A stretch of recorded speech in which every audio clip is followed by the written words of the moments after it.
Hello, everyone, and welcome to another player interview. I have got on this very special, slow, fat chocobos at play shirt because we're going to be playing today, and who better than my man, the Thunder from Down Under, Christopher Mattiske. Chris, how are you?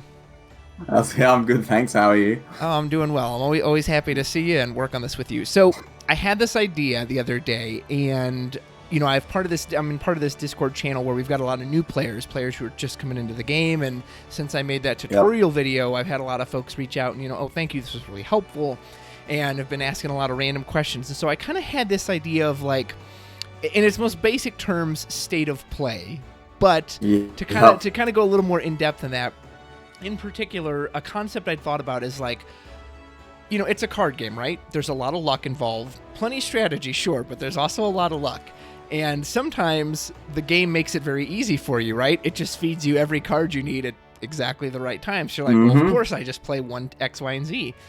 However, sometimes it doesn't. And so I really thought about this idea of playing the hand you have. When you've got your 5 cards in hand and your 2 backups or whatever you are, playing that very hand you have versus playing a hand you might have in the future. So that's like the nebulous answer, and then we're going to go in depth on a little more of that. So starting off, we're going to start with our opening hand. So you get to draw your 5 cards. You get a single mulligan if you want. Chris, you are a Worlds representative. You made top 8. You obviously know what you're talking about. You're Shikadi himself. What do you look for in an opening hand? Well, it does kind of depend on deck, but yeah, most decks, like what people would call like sort of regular decks, like the kind of standard, is you're looking for backups. Basically, you want ideally like 2 backups potentially. I mean, if you're really lucky, maybe you get 3, like a perfect curve sort of thing, and that's I feel like 2 is amazing lucky for me. I usually get 1. Yeah. Some decks, there are certain decks that are looking for other specific things. So, like, you got a Golbez deck, you're looking for Golbez or a way to get Golbez. If you've got a Water Lightning deck with stuff like Zidane and Mid-Sit Previ, that kind of stuff, you want like Sildra and one of Mid-Sit or Zidane or some kind of thing so you can hit them with Zidane straight away. So some decks have specific things they're looking for. Or the Loop deck, you just want a Tilica. You want Noshtal or Tilica. Yeah. That's all you care about. But yeah, most decks, or the kind of decks that most people build, you're looking for backups so you can actually play the game, basically. So sometimes, depending what your hand is, you might be able to settle for 1, depending, but usually you want to. I think the main case where 1 is not as bad is if you've got a very low investment, like odd cost card turn 2 that you can play if you don't find another backup. So something like Citra or something. So if you got you play backup turn 1, you don't see another backup, you can be like, well, we'll play this 1 cost Citra, and that's okay for now. Like, that at least uses my CP and does something. The choice of do I mulligan, the most annoying part is when you have a deck with a certain backup that is important to you. Like, if you have a at the moment, it's really like feasible and popular to have like sort of a tricolor deck because of Earth, Cairo, Jantoto, and Sarah can get Princess Sarah. This tricolor is like pretty decent, but like it's much more accessible at the moment than it has been. And so if you have like dual color Moogle that sort of matches your, the second color that you have less of backups wise. So if you've got like a mostly fire earth deck with a bit of ice splash and you see the fire ice Moogle, then you want that. But then if that's your only backup, then you start to wonder, I'm still like grappling with this because I've been playing a few decks like that. And I'm starting to wonder, do I still want that? Or I think I still have to, just go for a better hand. And then I also think it comes down to how many of your backups are unique, or like multi-unit or not. Yeah. So now that we have a huge number of 1-cost multi-unit backups, all the Lilties and Alchemists, we have 2 sets now. We've got like a line of each of those 3-cost backups that dig through your deck for a certain color. They are, that's 1-cost backups in a multi-unit. So if you have a bunch of multi-unit backups in your deck, you're much more likely to, if you open any one of those backups, then you don't care if you see more copies of them. Whereas if you open, dual color Moogle, and then the next backup you see is another of that one, then it's not even another backup in that case. So I also think it depends on how many of your backups are multi-unit. And I'd lean towards trying to play as many multi-units as is feasible for that reason. Mainly because we have those accessible now, the 1-cost ones. So you said you like to open with 2. So let's say you draw your 5 cards. You have a single backup in that hand. Are you mulliganing that to try to get 2, or are you going to say, okay, I'll take this backup because Yeah, well, yeah. So it depends on the rest of the hand and the deck and which backup Sure. it is in that deck. But yeah, so yeah, usually if you have if you play a lot of backups, then opening one is probably okay because you're most likely to see another one on your next turn. You would hope so at least. But then again, the argument is, well, then you could just mulligan and see that backup anyway. So usually, if you've only got one, most of the time you probably mulligan. But yeah, unless there's a specific something else about that hand that makes it worthwhile. That's so interesting. Yeah, that'll depend on your deck. It's specific to your deck. Yeah, like Magissa is an example, actually. So in a deck with Magissa, right, that card's not really searchable. So if you see that card in your opening hand, I mean, especially if you have an activator for it or something, then you probably just want to keep that because that's what your deck wants to do, and you don't have the luxury of just getting Magissa whenever you want. Right. So that makes sense.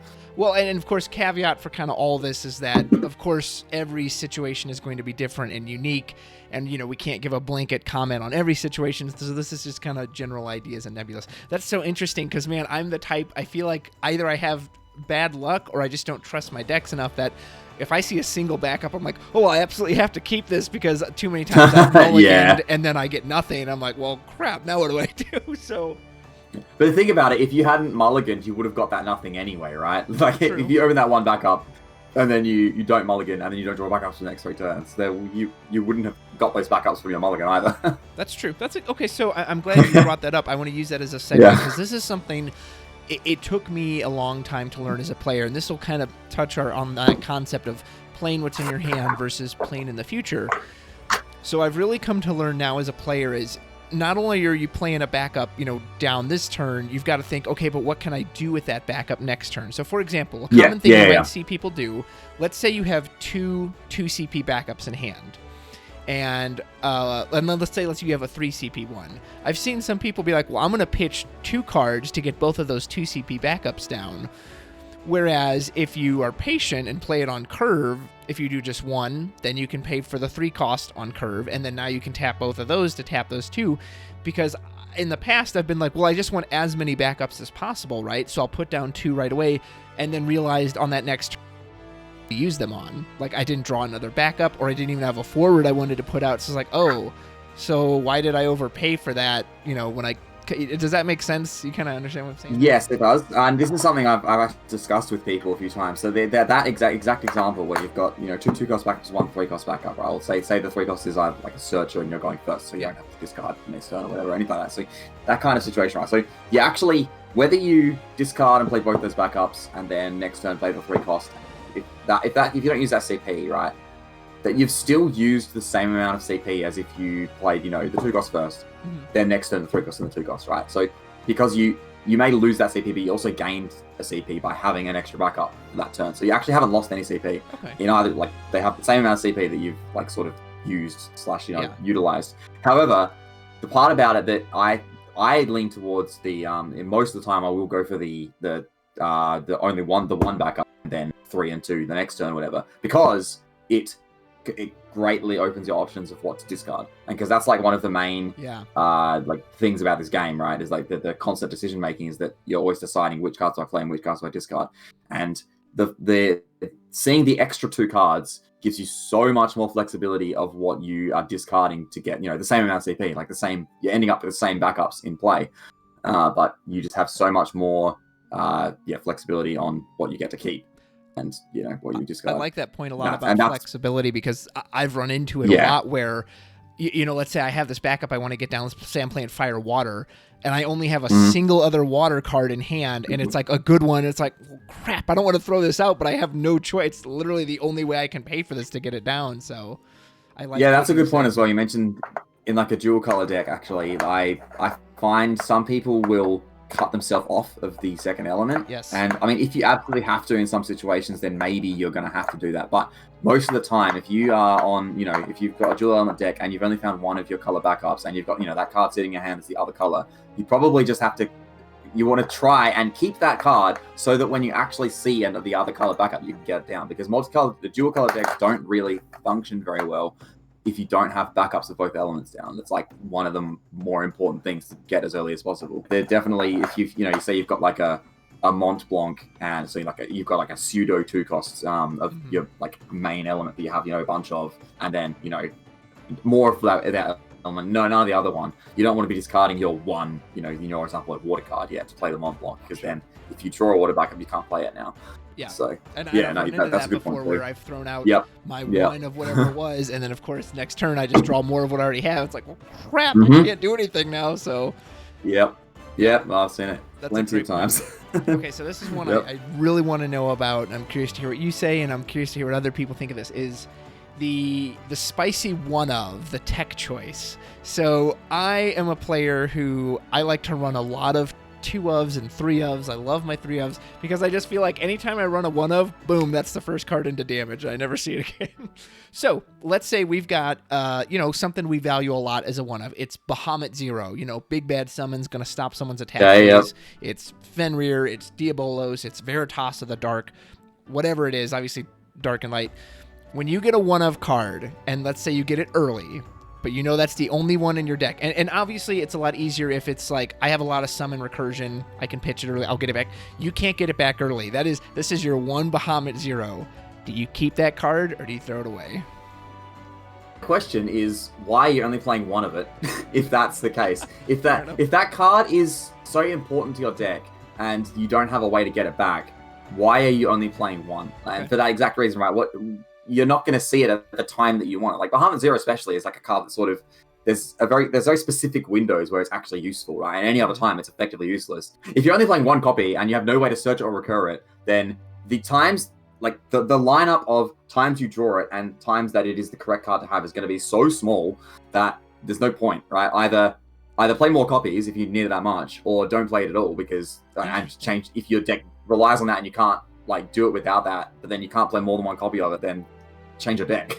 Honestly, I think the one-off thing, and you like playing lots of 2s and 3s of and stuff like that, and that is a good approach. Like, you should, the cards are important to your deck. Like, you have your deck strategy, and so like you listed a couple of cards. Fenrir is a card that you listed there, right?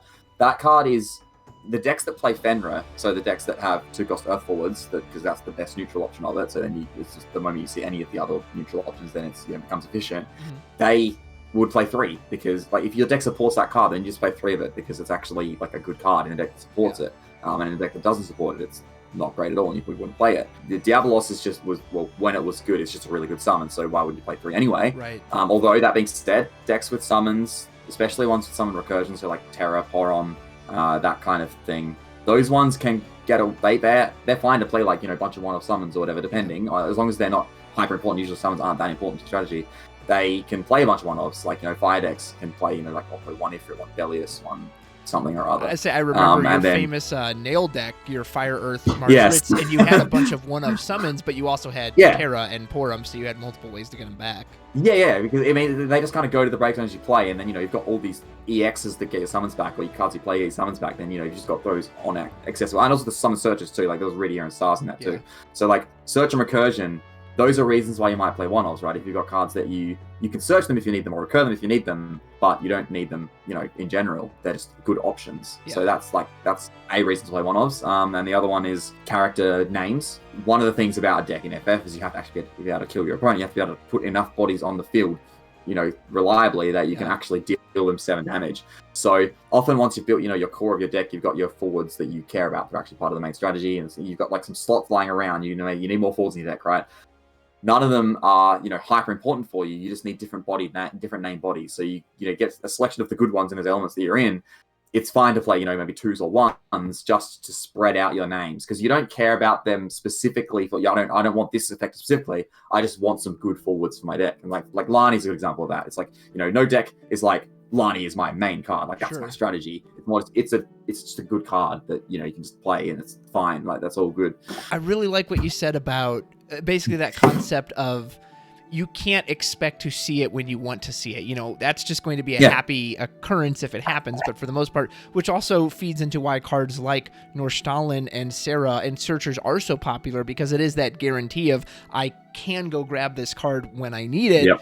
Versus, I cross my fingers. I hope I draw it at the right time. So awesome. Yeah, Sarah is an example. Like the Princess Sarah now, like the 1-cost light backup. Yeah, that is now like really good, because there's a searcher for it, especially one that curves so nicely into it. It's just like, it's perfect, right? You got the 1-off, you got the 3-cost searcher that you can play turn 1. So it's like, It's also smooth now. Yeah, it's super smooth. Yeah. No, that's great. Okay, great answer. Love to hear that. So we're going to move into the idea of board state, and this is something I kind of heard when I was in a more inexperienced player, and I've learned a lot about. And I would always hear the veteran players. They'll have a new player, sitting there looking at their cards, and like, okay, I'm going to play this, and the veteran will be like, how does that advance your board state? How does that help your board state? So tell us about board state. Tell us, I mean, if you want to go into what the concept is, or just talk about like. What to do, pushing the board state, the lines of play, all that kind of jazz. Yeah, well, I mean, board state is heavily tied into like game state, which is also includes like hands and stuff. Well, hand and board are the main two. Yeah. Yeah, boy. I mean, that's like a huge topic of like, it's a very large net, and there's like so many things that like play into it.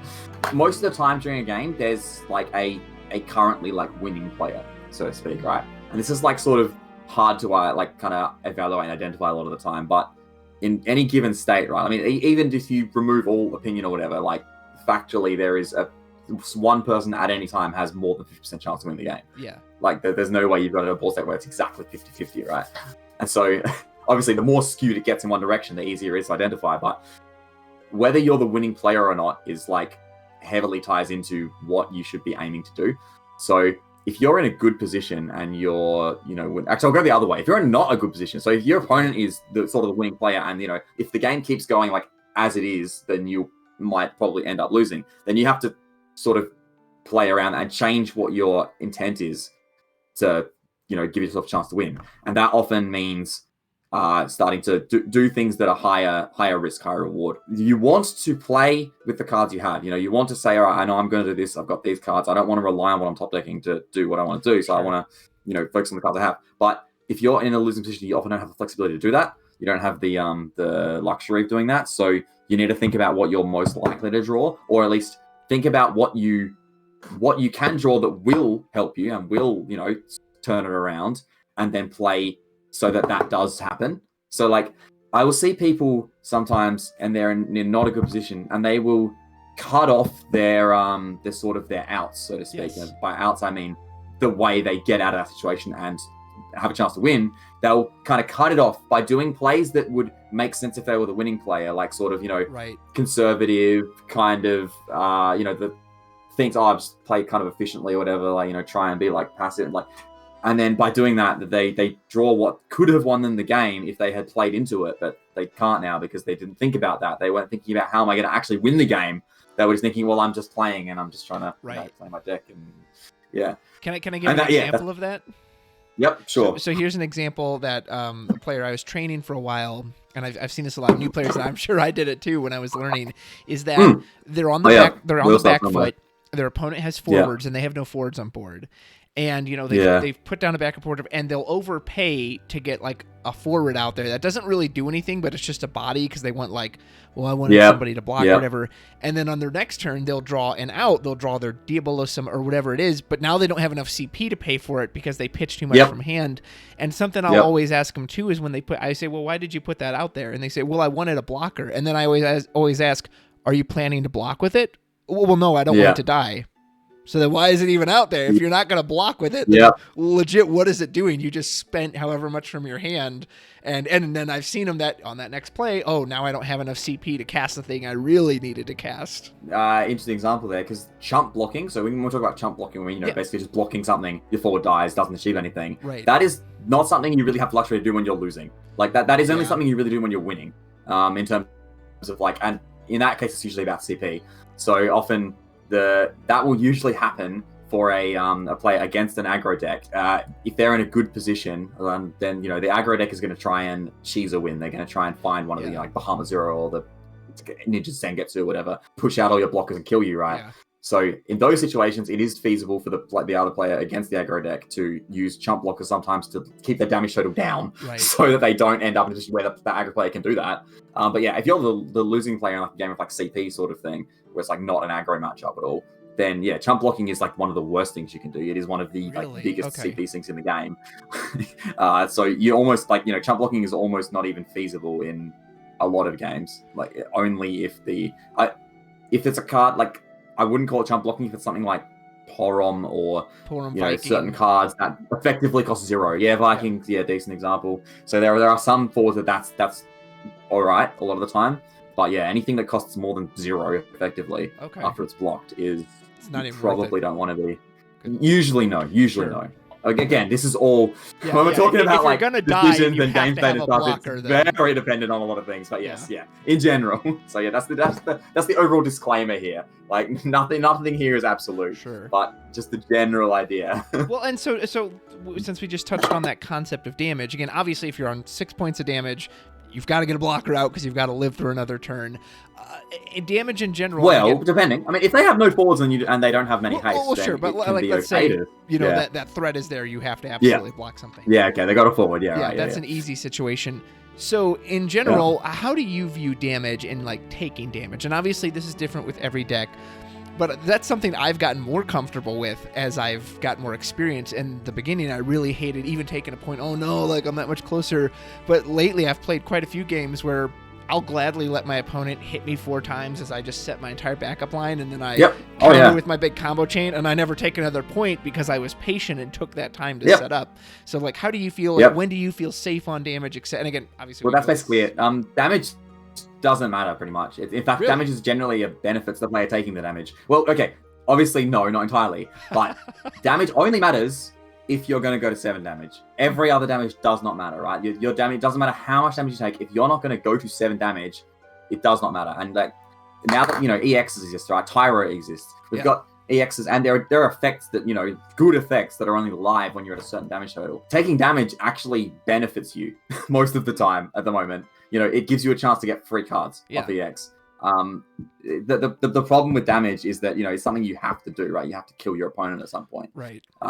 But it usually benefits the player taking the damage. So the only time it matters, the time it most matters, aggro. Like I was saying before, the kind of decks that are gonna just put something down, turn your blockers around, and then hit you and kill you. Right, that's the main time the damage matters. So then in those situations, you consider, okay, what amount of damage can they do next turn? Can I avoid that? Right. That actually also, so say for example you're on 4 damage and your opponent has I don't know 3 forwards. Okay. You've got like 2 forwards, and they're playing like ninjas, for example. Right. I will keep this because I can immediately think of like the cards that sort of matter.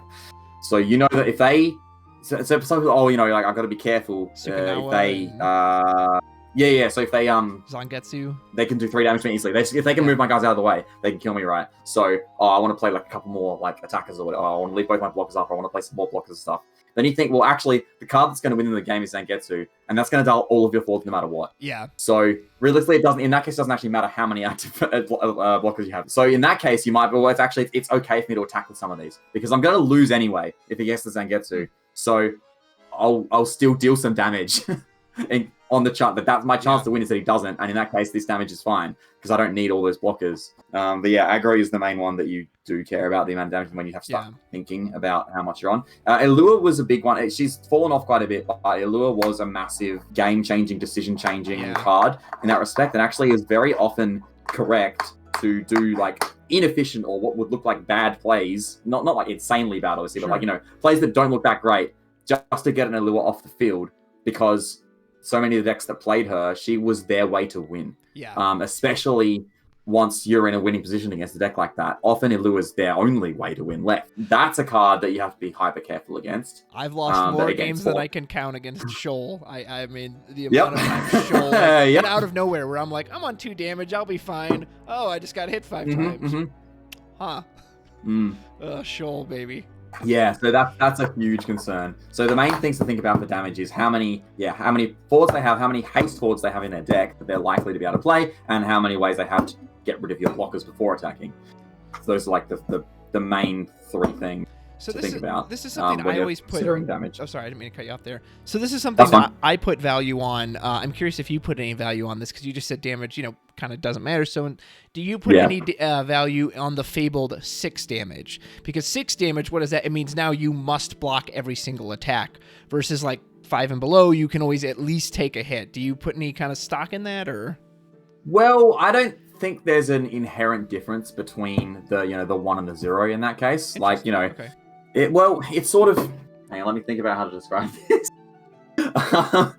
It's always a matter of how much do you have left and how much can they deal. And so whether that's 1, 0, or whatever, like there's no inherent difference between that really. Like, the fact that you have to block with everything is kind of the same as you have to block with. You can let 1 through and then have to block with everything.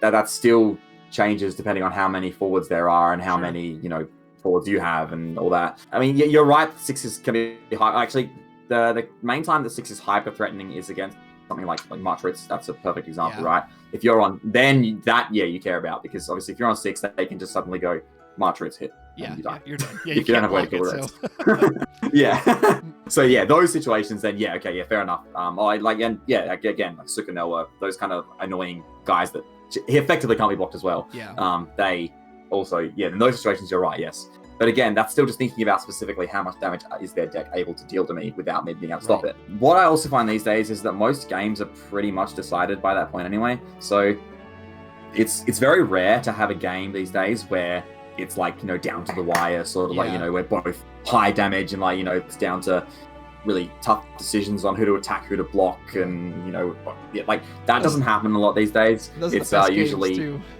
They're very satisfying and they're very enjoyable and sort of like intense. But most of the time these days, because the decks are so good now at what they do, that if they do what they're intending to do, then they'll probably, and the other deck doesn't, then that deck will probably just win. Like regardless of specific little things here or there, like it'll basically be my deck does this thing.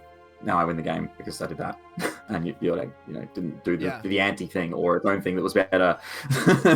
Okay, so go ahead, please finish.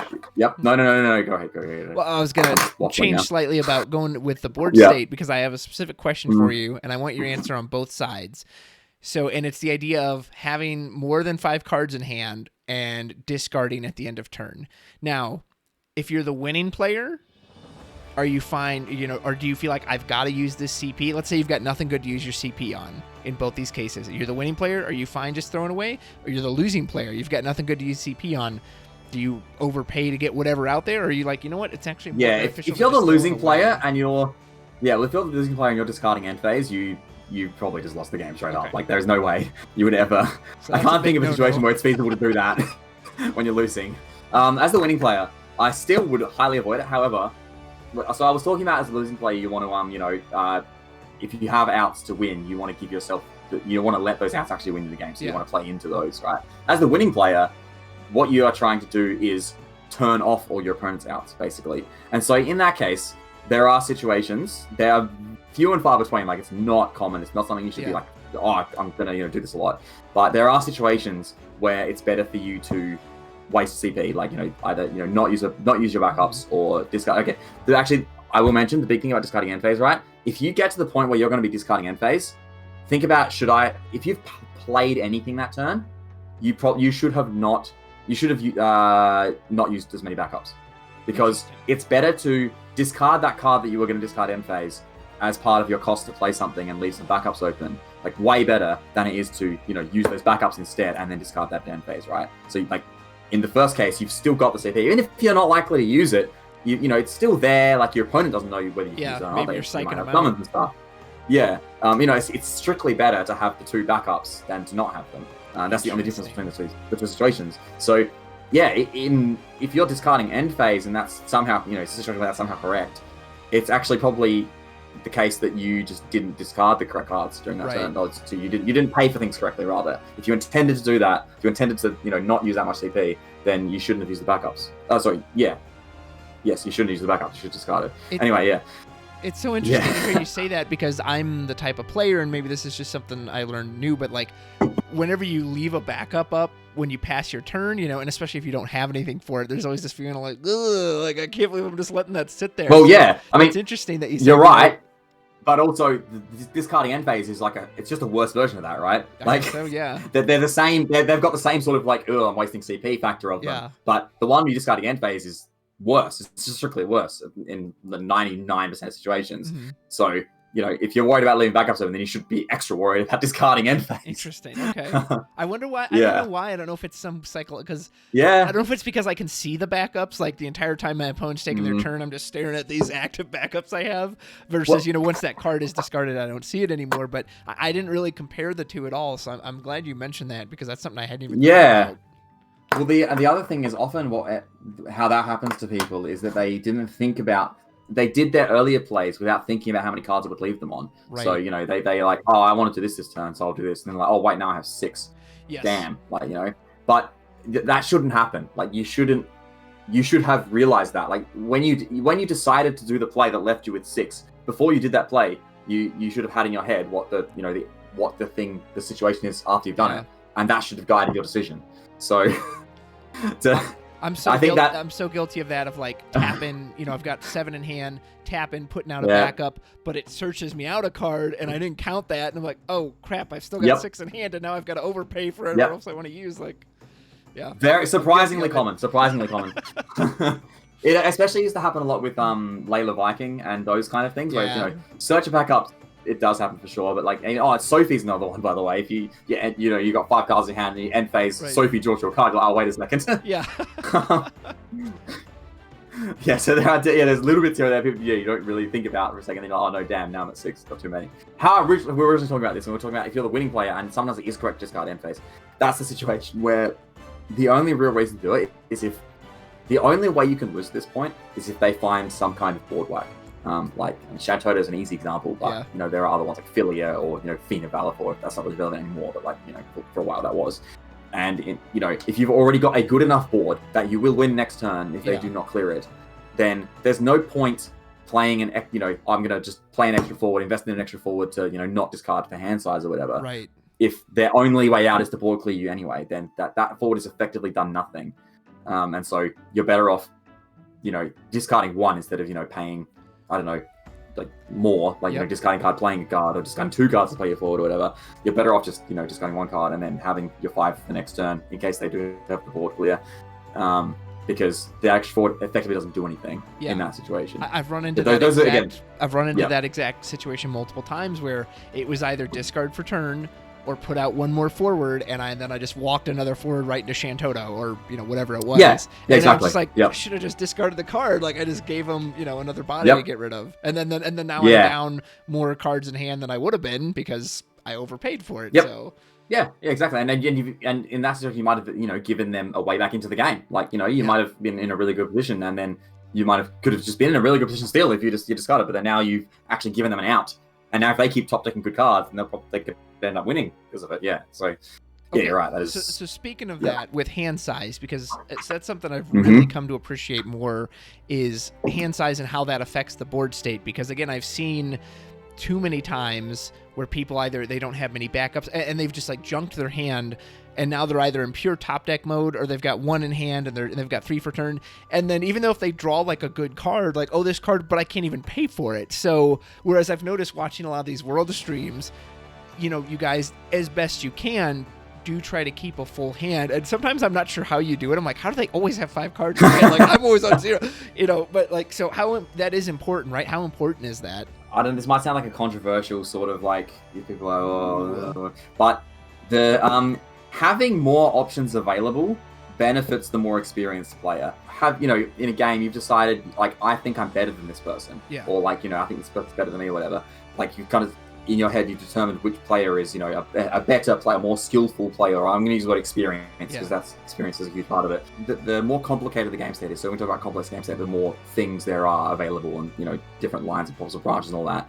That heavily benefits the more experienced player. More experienced players would much rather play against like a slower deck or like a control deck or a sort of setup deck kind of thing than they would against like a hyper aggro or like a combo deck kind of thing. I know that to be true. Yes. So all the experienced players at my locals, like every time the aggro decks come out, they're like, oh, these aggro decks. Yeah. So the reason you see that so much at Worlds and like World streams and stuff like that, the players have all these cards in their hand, is because they're used to the fact that if they have a lot of options, they will use those options effectively, and they will know they will make the correct decisions of what to do and when, and make the most out of their resources. So having the most options is the best thing, and it's really hard to talk about without sounding like without stepping on anyone's toes, or sort of like I can't. It's really hard to discuss in a way that people will be happy with. Yeah. But yeah, the reason we want lots of cards in your hand is because you can leverage the resources, and the more options you have, the better you can choose which option is the most efficient in the situation. And being able to identify that is not always trivial. So I don't really know how to describe it in an elegant way. No, I described it very well. I mean, it's just, if you look at it in its most practical form, it's pure numbers, right? If I've got 5 backups, that's 5 CP.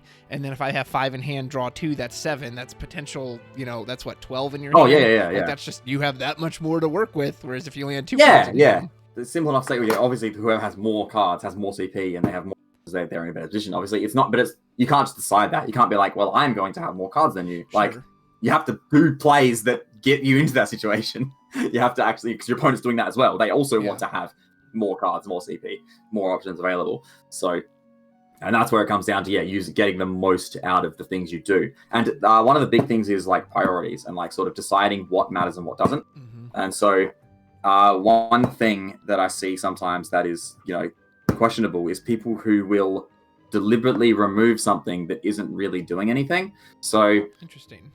Effectively, so forwards with like enter abilities, that sort of, you do their enter and then they're on the field, they're like effectively vanillas on the field, right? So we've got vanillas lying around. Maybe there's a Citra, maybe there's I have to think of another example. It's hard to think of examples these days because basically so many forwards do stuff these days. Yeah. Sarah Mobius, there we go. Yeah. There's another one. Forwards that they've done it. There's the body at that point, right? Yeah. And just bodies, they don't matter that much. Like they're not really. You don't want to focus on killing unless they're going to win them the game. Like unless you have to, or it's the only thing you kill. Like, unless you've got a body like Sarah Mobius, you only really want to kill that if it's effectively for free, or sort of like you get it really cheaply and stuff. And like 5k, that is feasible. That can happen. Like you've got stuff like fire backups like VV or Blaze. Yeah. You can do that. That's all good. You've cleared it. You've effectively haven't paid to get rid of the Sarah, so that's fine. But someone who would, if there's like a Citra on the field and you cast like an Ifrit, like to kill the Citra, that's inefficient, and there's no reason to do that really, because the Citra costs them 1, the Ifrit costs you 3. That's like, or you're losing that. That's a simple example. You're losing CP. Yeah. But even if they paid 3 for something, right? Even if they paid for I can't even think of an example. But if they paid a 3 cost vanilla that you can kill with your Ifrit. It's still probably not even correct to kill it with the Ifrit, because why do you care? Like, why do you care about that vanilla? It's not doing anything. Whereas something like Sophie, of course, you do care about. Right. Something like, I don't know, a Thancred that's going to kill your active forwards if it attacks you. Mid-Previa gives them their party attacks that are going to kill your stuff. Zidane, obviously, simple example. Like, that thing's going to draw them a million cards. You want, if possible, you want your removal for those situations, for the cards that actually matter. We talked about this in the other video. Summons are generally inefficient as like in their like just as a card on their own. Yeah. The benefit of them, the strength of them, comes from their instant speed factor. So the fact that your opponent doesn't see it happening until it happens, especially when it comes to removal, that's what you're trying to aim to do. Is you're trying to use your removal for that. Your opponent, has an idea of how something's going to go. And this removal not only kills their thing, also changes the way that goes, and that puts them even worse off than if you just used it to kill something randomly in your turn. But that's the idea of like conserving resources, like getting the most out of cast and what you do, what you play. I mean, I use summons as a lot of an example. I mean, it also is relevant for like for auto abilities and forwards you play and all that kind of stuff. Like summons is just an easy example. And so you mentioned summons, so let me do a little segue on that, because this is something and this goes into board state. I think this only applies if you're the losing player, but listen to it and let me know if I'm wrong. And maybe so it's the idea of baiting something out. So you're the losing player, you're trying to claw back in, and maybe you're going in for a point of damage, and you know your opponent has Belias in hand. You saw him pull it back, you saw him flip it off, whatever. So they've got it. And so you'll play this game with yourself, or maybe you don't, but I know I've done this. I've seen other players do it. It's like, well, I don't want to attack because the Belias will come out and then it's going to kill my forward and I'll lose this forward. But then I've also seen if you don't ever bait it out, it's always just sitting there and it's always going to be a threat. So how do you like, obviously every situation is different, but is it worth it? Do you just say, I got to bite the bullet, I got to get it out of their hand because they're going to use it at some point? Or do you maybe try to be patient and say, no, I just got to wait. I don't want to run into it. Like, how do you yeah, concept? You gotta have a clear idea of where you want, like what the end point is, right? Okay. So if you just can't win while they have that Bellius in their hand, then yeah, you're probably gonna have to either force it out or, bluff that you have like the removal and response or something. Yeah. Like, and that, you're as the losing player, generally that's the player who will need to do stuff like pretend they have summons they don't. Yeah. To like sort of, try and do things that don't make sense from their perspective, but their opponent can't see that. Right. So yeah, the idea of if they've got a Bellius in their hand and they know that and you're like, I'm gonna swing with my guy, and they've been thinking, why did they do that? They know I'm just gonna block in his Bellius, so maybe they have a summon to kill my thing in response, so maybe I don't use that, and then they just let it through. And you're like, then you've got your 3 point of damage in that situation. Of course, you're right, hyper risky. But if you're losing anyway, then basically got nothing to lose, right? If you can't win and without doing that kind of stuff, then sure, you do it, and it's actually correct to do it in those situations. Yeah. And actually thinking that the hardest part about that though is thinking from your opponent's perspective and trying to think about what you're actually representing. Yes, because absolutely. You could be like, yeah, I'm going to do this, and then my opponent won't know if I got removal or not. But if they know your deck, or they see how much CP you have, they know which summons you have available, and they're like, well, I know you don't actually. There's not actually a summon in your deck that I care about here. Then I'm just going to block anyway. So, well, and like so an easy situation for that. So Belias is interesting when you have 2 forwards who are of the same power level. You have an 8K and an 8K. So you're presenting, hey, let's trade these forwards, and they can go, well, I can Belias to make mine live. Whereas if they have a 9K and you have a 7K and swing in, they have the advantage because they're like, okay, well, unless you do something, I'm just going to beat your guy anyway. So that makes the bluff a little harder. And then obviously, the reverse is true too. If you've got the bigger forward and you're swinging in and you're wondering, oh, but if they Belias, then I'm going to lose my guy. Like, yeah. No, those situations are fun. And actually, I think the Bellius is a good example the other way around as well. So if you've got, they've got their 8K and you've got a 7K, and that's a very common one if you're playing a fire deck, obviously. That's a very common situation where you probably can like get away with swinging. If they know you play Bellius, or like they have reason to believe that you play Bellius, you can probably get away with just swinging with that 7K. Yeah. If they don't have if they don't have their own thing to beat it, right? If they have their own Bellius or they have their own removal they intended to use in response, whatever, then okay, that's going to turn out badly for you. But there are definitely situations where you can sneak that damage through by, threatening the Bellius. Bellius is a huge one, like I said, because that's probably the one combat trick that is, highly played. Yeah. It's like, super relevant card. Ifrit is a huge sort of like punish card for certain situations. Yeah. And so that's the kind of one where, if they got like a forward that it could kill, and also there's like potential buff that will win a combat at the same time, sort of thing. Like that's a heavy punish if they actually have the Ifrit. So that's if you can represent that, then that's as long as you think your opponent will actually think about that and realize that that's a huge punish, that might be a situation where you can cheat damage through as well. Saw a lot of those again, like you said, 2-for-1s like in the Waft deck. People would attack with Rain or Lon or whoever. Imagine then Ifrit kill that, and now this is bigger. It's just like, oh no, like you said, it was so brutal. Yeah, massive. Oh, that like punish, that Ifrit like sort of kill thing, win combat, kill another thing. That is will often decide a game. Like that is a big swing. Obviously, again, all depending. Sure. So do you want to bait it out, or do you think? Because I guess. So I'll just give away how I feel about it. In my opinion, I almost feel like you have to bait it out because you're going to have to deal with it at some point. If like you said, if that Belias is keeping them in control or whatever it is, they're never going to get rid of it. They'll just hold it until they need it. And I guess I remember a very early game I had when I was still learning. It was like Opus 8, and my opponent had the Opus 4 Setzer on the board that when it dies, it dull freezes a forward. And I would not remove it, even though I could, because I was so scared of like, oh, but it'll dull freeze me. And of course, he beat me in the end. He was like, you really should have just killed it right away. And I said, but it would have dull frozen me. He said, right, but it was always going to do that anyway. You might as well have gotten it over with when you still had like resources and such, as opposed to you waited till you were on 6 damage and now it killed you. I was like, oh, wow. Actually, good point. Viking was the one that used to be like that too. People would be like, oh, I don't want to let him draw off his Viking. It's just going to at some point. That Viking will die. You can't win until that Viking's dead. So, yes. So yeah, simple examples. That is a good point. Yeah, that is a good point as well. Usually, most forwards will die at some point, right? So yeah, the break zone effects. It's not about avoiding them going off altogether. Right. It's about having them go off in a situation that least hurts you. And thank you for bringing up the idea of because I was actually going to mention. I forgot to mention this before. The idea of the longer you wait, that just makes it worse. Yeah. Because the Bellius example is a good one. If they've got that Bellius or whatever, but if that's their only, they got like Bellius and one card in hand, or Bellius and like a backup or whatever, and they've got like limited options. You're right. You might force it out in that point. At that point is the best time to force it out, even if you're losing something, because later on they're going to draw more cards. If they're already in the winning position, they have the luxury of sort of building, sculpting their hand from that point.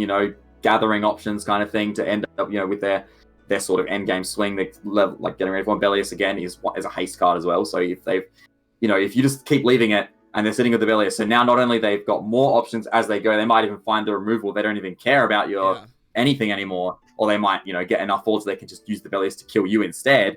Then you were better off just getting rid of it while they had no option, especially if it's going to force them to discard down to 0. So if they have just the Bellius and one other card, that's how they're stopping you winning the game that turn. You may as well get rid of it. They have to go to 0 again. They can't sit there putting their options, figuring out deciding what to do to win the game from that point. That concept, like on the RVA tourneys, I'll hear this a lot, and just this idea where people will say, you'll play a forward that, it's not that it's inefficient, but it doesn't immediately do what it wants, but people will say, okay, make them answer it, make them draw the answer, make them... Yeah, exactly. Yeah. Do you think that's a good strategy in general, like to say, hey, you need to do something about this? Yeah, much better. That's definitely the main thing to think about is against decks that don't want to have to do things. Okay. So again, we talked about the idea of building up cards, options, having a bunch of cards in hand, bunch of backups, want as many options as possible. So a lot of decks that want to do that, they don't want to have to deal with something. They don't want to have to use their options earlier and decide what to discard and be like, I'm going to have to use this up, that kind of thing. So yes, against the deck like Storm or whatever other setup, control kind of decks, you do want to threaten them. Like you want to make them do something. Otherwise, they will just do whatever they want. I feel like Zidane is Opus 8 Water Legend is such a prime can. It's like, you better get rid of him. Biggest example of it. Oh, man, come on. I don't want to have to spend removal on this guy this early. Yeah, very good example. Yeah, Zidane is probably the easiest example, the most flashy example, so to speak. So, draw 2. Insane text. Exactly. Draw 2 for 3, that's nuts. Yeah. No, that's fantastic. So yes, I would say, make them, I agree. Make them do something. Make them actually have to do something. And if they have the out, well, sure, whatever, right? Like, okay, they got you. Like, it's a card game, like you said. Exactly. If everyone has every card they want whenever they want, or in every situation where it's good, then of course they're going to win. Right. There's nothing you can do about that. I've said that. I'm glad when you say that point. I think of cards like Sildra and some of these searchers. That Sildra, if you always drew whatever cards you needed, Sildra would be a worthless summon.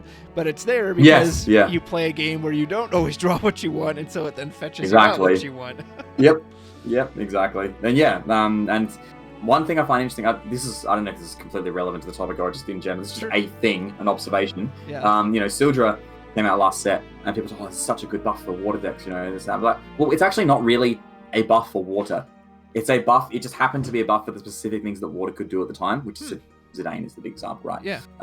Or the fact that such as Neo X Death is another one. The decks that focus on Neo X Death. And the reason it was good, it wasn't just a good generic water card. It was good because the things you wanted to do in those decks were they mitigated its the negative of it. Because it's effectively you're just losing 2 CP. Removing the fact that you choose what you get with it, it's just neg 2 CP. But the reason that was fine is because those things that you could do early were so strong early that it doesn't matter that you lose the extra 2 CP. Zidane gives you all your cards back. Neo X Death will just win you the game if they can't answer it. So what you'll notice is that Sophie decks don't play Sildra. And that's because why would they? It doesn't, they don't need to get things early. There's nothing they can specifically search that will make up for the negative. So there's no reason to play it. So it's not really a good generic water card. It's a combo card, effectively. Yeah, interesting.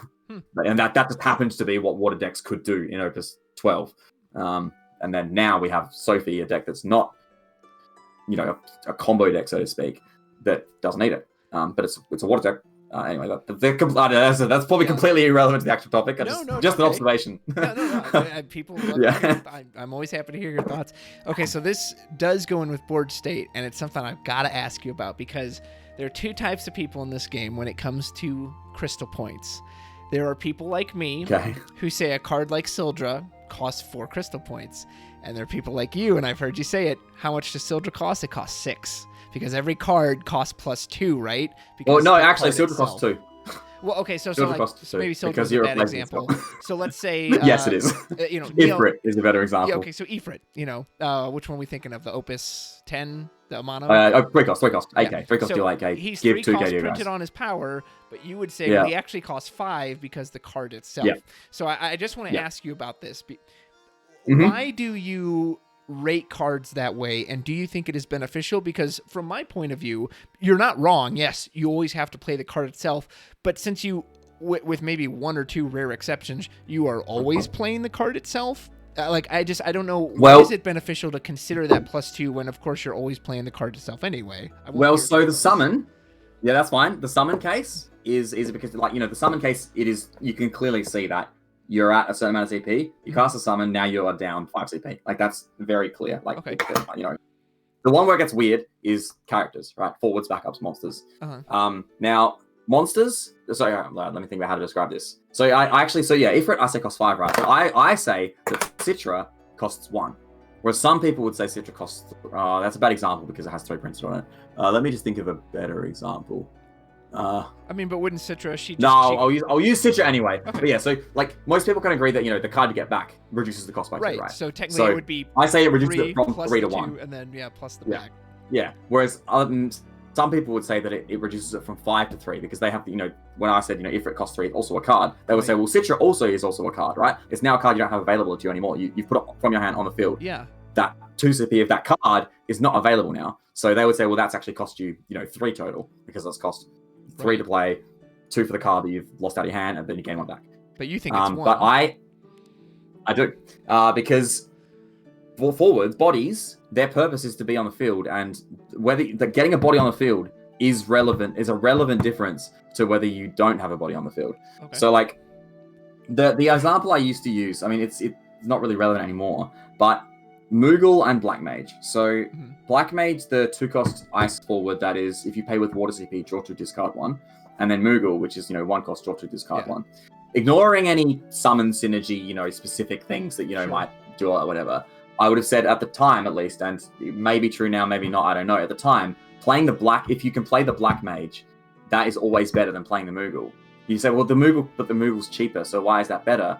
Because I think the Black Mage is cheaper. Because the Moogle is effectively neg 1 CP total. The Black Mage is neutral, in my opinion, because you've paid to play it, you've drawn 2, discard 1, so that's total gain 2, so you've paid 0 to play it. Okay. And that's, I think, the value of I think that example shows why is the Black Mage better? Because the body is actually worth something. But you need bodies to win the game in this game. So they're not worth nothing. They have to be worth something, right? And saying, all bodies worth 2, that's stupid. Obviously what the body's like, how big it is or what its effects are, that matters. Right? Well, kind of, except that, especially if the bodies generate CP, well then, when they generate their CP, that will, you apply that to the amount of CP that you're talking about. So, if I play a Celis, the 3 cost Celis, 7k or whatever, it's cost me 3 now. But that body's worth more than 2 because, it has effects that do good stuff. It's like, well, yeah, okay, sure. If I hit my opponent with it now and draw a card, now I've gained 2 CP, right? I've just gained 2 CP for nothing. I'm factoring that in. I'm not ignoring that thing. Right. I'm just applying it at a different point. I'm evaluating that CP gain separate from the initial cost to play the card. Yeah, it's a very weird topic. And I can't really describe. The other thing is, do you find it helpful? I assume you find it helpful. Absolutely. So here's an example. If say both players playing Water Wind, right? Yeah. Okay. And so I say Pain is a negative 2 cost. Okay. Because you pay 3, you get 3 back, and you draw a card. And she gives you the card back. So yeah. So you'll end with the if I play Pain, backups and cards in hand when you play Pain. Yes, exactly right. So if I play a Pain, and my opponent plays a Pain, right? If that Pain randomly dies for some reason, I don't know why, maybe you hit an EX and that Pain dies or whatever, right? We are in a different position. Mine is better than yours. Me having that Pain matters. The fact that I have a body and you don't, that body has to be worth something then. Yeah. We haven't paid the same amount, right? The people who say that, you've lost the 2 CP to play the body, so it costs 0 total, right? in that line of thinking, those two boards are the same, but they're not. And the other big one is, if you think about something like Zemus, right? The 4-cost Zemus that revives a lightning forward. Yeah. So if you play Zemus, and then you have, let's say, you have one backup, and you have an Allure in hand, and an Allure in break zone, for example. Yeah. Right? You play the Zemus, you've got Zemus. If you hard cast your Allure from your hand, so you discard a card, tap back up, play the Allure. You've played the Allure, and now you've discarded a card and tapped back up. Yeah. So I say that's cost you 3, right? If you instead, you don't discard that card to play the Allure from your hand, you discard that card, tap the Zemus to bring the Allure out of your break zone, right? You are 2 CP up than what you were in the other case. You've got one more card in your hand. You are, the difference between those two situations is that you're 2 CP up. And that is because the body came out of the break zone. Yeah. So that body, being from the break zone, that's giving you 2 CP. And you're like, that example sort of shows you that the 2 CP is the amount that it was worth, right? Because that's the strict difference between bringing it out from your hand or the break zone. And then, deck is another one. So, and I've seen people, really value effects like that, like Fenrir Lena, or something that pulls directly from the deck, because you're absolutely right. That's one less card you're not having to throw out from your hand. And I do understand all that. Exactly. I guess like I said, from my point of view, it's like, well, everything's like a +2, right? Because again, there's no card, with the exception of maybe Carbuncle, where you play it and then you get the card itself back. You are always putting that card out. So I guess I was curious to hear your thoughts on it, on why you found that so useful to think of it that way. Yeah. It's a very weird area. Like I said, it's very kind of, I can't describe why I'm so confident in that evaluation of like costs and game state and stuff. Like, a lot of times, so when I talk about like all these things with like decisions, gameplay, all that kind of stuff, like, and I talk about the idea of like investment, vanillas, neutrals, like all these terms and like concepts or whatever, it's not like I never sat down and was like, all right, I'm gonna nut out I'm gonna figure out how to play the game. Like, I'm gonna think about all this. Like, this is, I'm like reverse engineering basically. I'm like, I know what I played for however long, and I've discovered, in my head at least, I've decided, what works, what doesn't, what's good, what's bad, all these things, like, just from playing and feel and experience, whatever. And all these things is me trying to pull out the why certain things feel good and certain things feel bad, and why some games, you feel like you have a better chance of winning doing this than this. It's, it's not me inventing these concepts or like trying to, think of like figure them out. It's more figuring out what works, like what about it makes it work, and like, if you know what I mean. So does that mean there's no Christopher Mattiske trading card pamphlet that like you carry around and you've got all these notes scribbled in? And I picture no, not at all. Not at all. A big blackboard behind us. Behind you we can't see, and you're like with all these X's and Y's and everything on it. Yeah, well, actually, the video I made about deck building, that one took me ages, because I was like, I had to like boil down. I was like, okay, I'm gonna think about, how do I actually build decks? Like, what do I actually care about? Why do I make decisions? Why do I put certain cards in? And like, I actually had to sit down and just try and figure out what all the points of that was, because like, I just go on FF decks and I put cards in the deck, and I just kind of like, I just do that, and then I play, and then I change things or whatever. But like, to actually have to think about, okay, why did I make all the decisions? Why did I put those cards in? Why did I take the cards out? Why do I play this in this situation? That it's hard to put a lot of that into words. Well, I love watching your mind work nonetheless. So is there anything else you want to mention specifically about like word states or drawing one-ofs, any of that stuff, or should we? Oh, actually, no. Yeah, I did want to mention about like what I kind of call like technical play sort of thing. Yes, so please. The idea that, so overall, you've got basically like decisions. You decide on what you want to do. You decide, all right, I'm going to play these cards for this outcome. I intend to do this, so and that's like your sort of your macro, sort of like your larger kind of like, I'll call it lines, basically. You've got lines, which are I've got these cards I want to play to do this, and then within that you have technical play, which is deciding how to sequence it and how to pay for it. Basically, those the two main things, is the order of things and how you pay for them. And I think this is something that people overlook the importance of. And I'm not saying it's not going to, a difference between people that have played for longer than others as well, that you get sort of little advantages here and there, or certain situations, paying for things correctly, or especially the order that you do things, matters a lot. And so one simple example, we were talking about drawing cards and ending with 6 and all that kind of stuff, right? If you've got a like a Viking, for example, and you've got let's say 4 backups and 5 cards in hand. 6 cards in hand, sorry. You got 6 cards in hand, the Viking. You intend to play a Viking, right? So if you play that Viking off those 3 backups, draw a card, you're still at 6 cards in hand. You know you're going to have to do something else if you know you're going to have to do something else, right? The question is, that means you know you're going to have to discard one of your other cards to play the next thing you play, probably, most likely. Unless you have 1 cost. I don't know. If you already intend to play 1 cost, then you've already decided that, right? But if you know you're going to play another odd cost card, you're going to have to discard something. Well, you should have discarded that for the Viking first, because you knew you're going to have to discard it anyway. So maybe if you do that, then now you have 1 backup down, you discard a hand for the Viking, you draw something, so now you still have 3 backups up. Maybe you can play something exactly.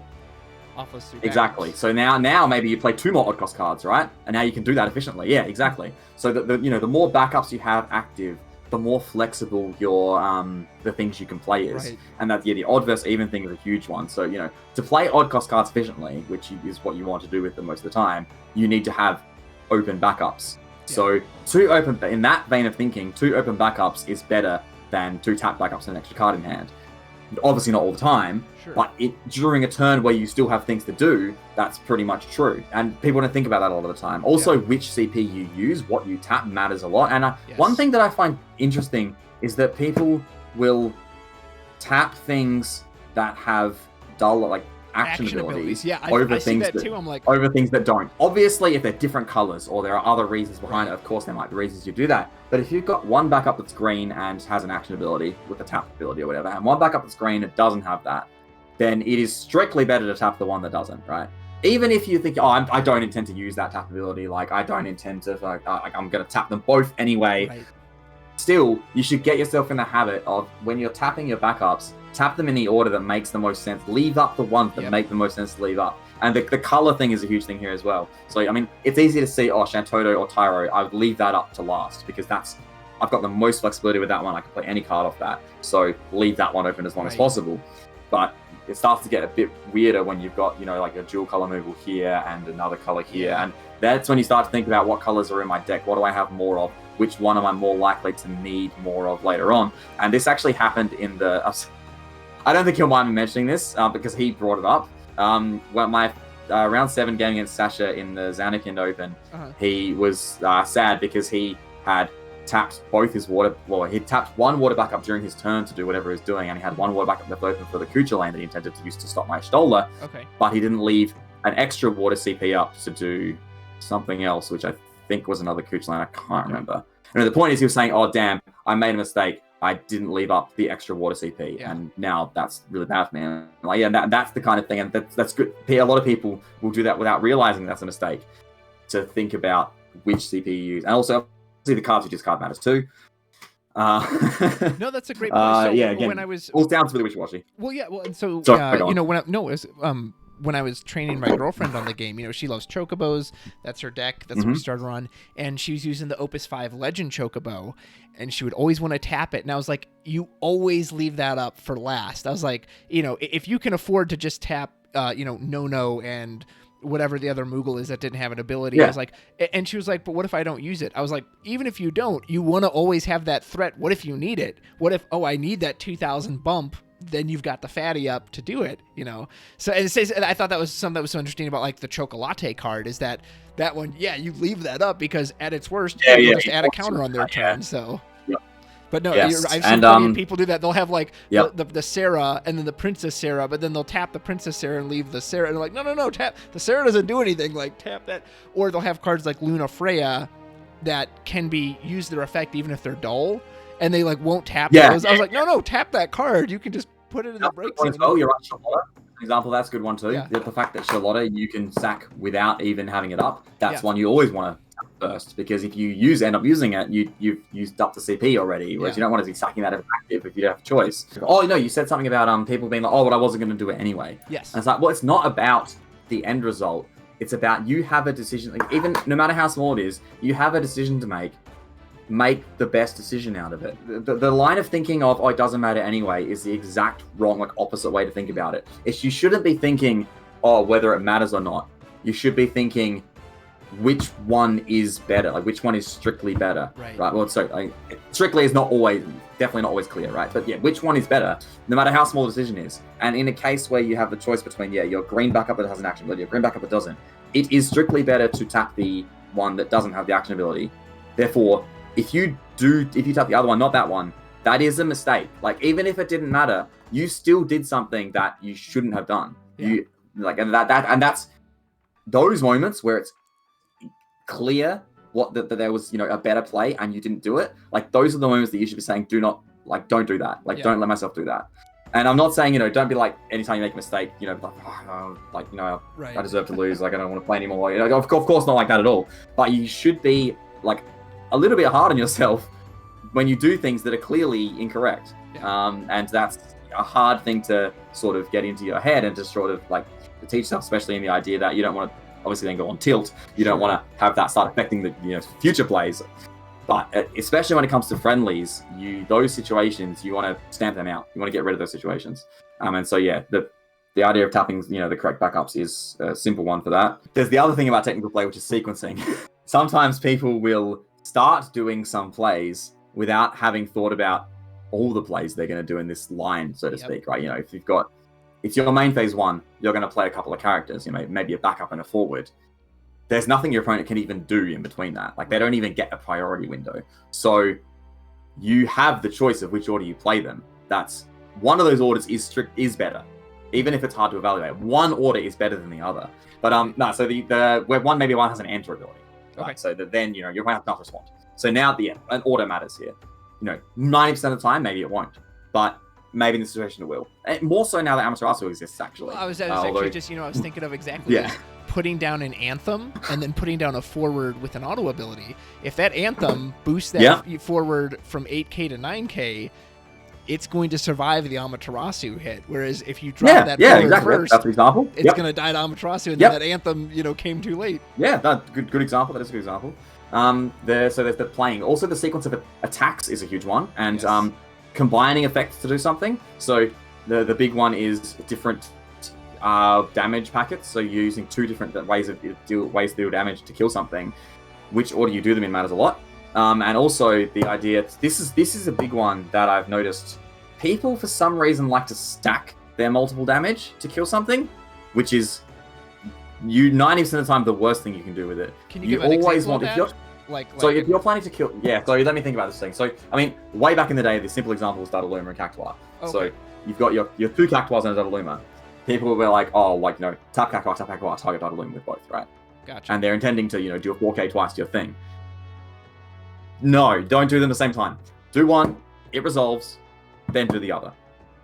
The reason in that situation, why is that so important? maybe they have well, in that situation, what if they have a response to kill Dataluma? So if you do both Cactuars at the same time, and they stack something on top of that to kill the Dataluma, you've lost one Cactuar for no reason. Because, it's just going to fizzle, right? If they don't have the response, then it'll end up the same. If they do have the response now, you in the situation where you tap them both, you're just down a Cactuar for no reason. Whereas if you still have the one up, then they respond to the first one because they have to. They're trying to stop their thing dying. Obviously, it's going to get one ping off of its own effect.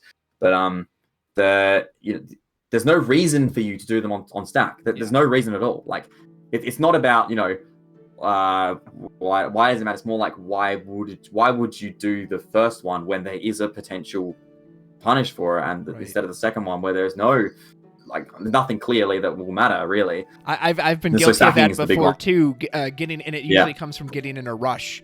I'm like, okay, I'm going to blast you with both of these. When even though I know better, I know the proper thing to do is hit it. Does it resolve? Okay, now I'll do the next part. Whereas opposed to exactly, you said, and I've gotten into that situation. I've rushed two out, and they're like, okay, well on the stack, and I'm like, fuck, if I'd have saved that second one, I could have gotten more out of it. And the big one is combat. So if you intend to kill something by dealing combat damage and extra damage, what I see a lot of people do, and it doesn't, I'm not sure why, but I guess that's more a fact that they don't think about why it matters, is they will stack the damage while the combat's still going. So say they've got their 7k, it's battling 8k, and they've got a Cactuar, I don't know, sure. Their 7k, the AK blocks, they will then they'll use the Cactuar while that combat is still happening. They've got the attack of the blocker, they'll go, oh, now Cactuar, ping your guy. And then there's no reason to do that at that point. You let the forward die, deal the 7k, because you know it's going to die anyway, and then do the Cactuar to kill it. Because in the former situation, if they then go, oh, now you've used up your Cactuar, now I'll kill your 7k, again, you've used the Cactuar for no reason. Right. Like, you've wasted the Cactuar. But they don't have the luxury of that. If you let the combat resolve first, Right. they have to decide whether to kill the 7k before the combat or not. And if they do, then you've still got the Cactuar up. Mm-hmm. So you're wasting things by doing it like that. Of course, there is one noticeable example where it's different is March and Montblanc, because March actually needs to be on the field for Montblanc to resolve. So don't make the mistake where if you attack with a March, they block with their 8 or 9k. Don't let it die and then try Montblanc, because you can't. But most of the time. Yeah. No, that sequencing is important. I've made plenty of blunders of, crap, I should have done that in the other way because I actually screwed myself out of it because I didn't sequence incorrectly. Folks, that was a lot of information from the big, beautiful brain of Mattiske there, and I know he's just got loads and loads more. He looks exhausted. You look like you've just knowledge at the screen. You're really making me dig into the depths of start. I'm glad I'm challenging you at least because I hope no, I'm it's not good. Just I sitting here appreciate it. I don't know anything about the game. Chris, tell me. No, dude, you're excellent. I always love having you on here. I hope people got some out of that. If you guys have any questions, ask below. Would be happy to answer them. Questions about board state. Apologies that this one was kind of like this nebulous idea, but it's just one of those things that, of course, there's a different answer for every specific situation. So tried to exactly. Just cover it as broadly as we could. Yeah. Chris, any closing shout outs or plugs or anything you want to give? No, that's good. Oh, in case anyone's wondering why I keep putting quotes on Storm, it's just because I don't think the name really applies. The adoption of that name for my Magic the Gathering. I'm not a Magic player, but I do actually know of Storm on the deck, and I just don't think there's much similarity at all. That's the only reason I do this. I'm not trying to be this is not a real deck like that. Storm players. It's more like the joke of the name sort of thing. Yeah. Chris, you were the best. I'm not trying to. Yeah, dude, you're no worries. Thank you so much for joining us, and folks. No, thanks, Travis. No, it's always great to talk to you. Absolutely love the hard hitting questions. So, yeah. Okay. Sorry. We'll see you next time. Bye. No worries. Catch you guys.